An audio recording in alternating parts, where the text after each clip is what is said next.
সোয়ানা আর একটা রুটি দাও।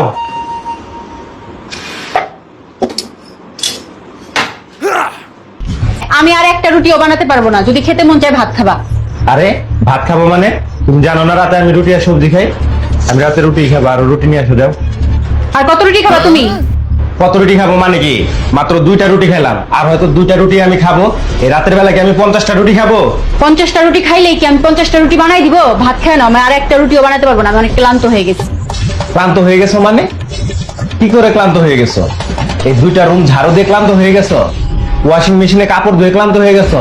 সারাদিন মোবাইলে রিলস দেখতে দেখতে ক্লান্ত হয়ে গেছো? সারাদিন টিভিতে সিরিয়াল দেখতে দেখতে ক্লান্ত হয়ে গেছো?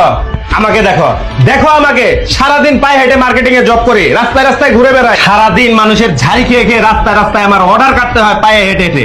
দাঁড়াও এখানে 5 সেকেন্ড, আমি আসতেছি।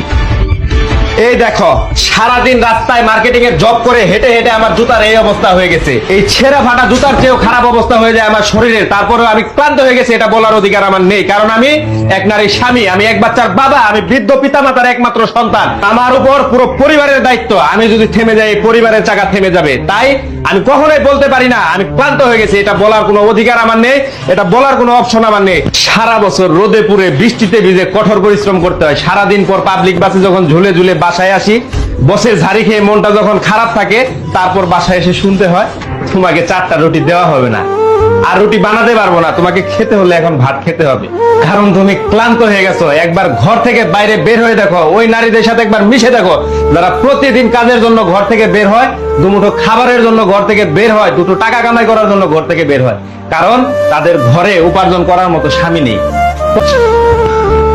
তুমি বসো, রুটি আমি আরো বানিয়ে এনে দিচ্ছি। তার আর কোনো প্রয়োজন নেই।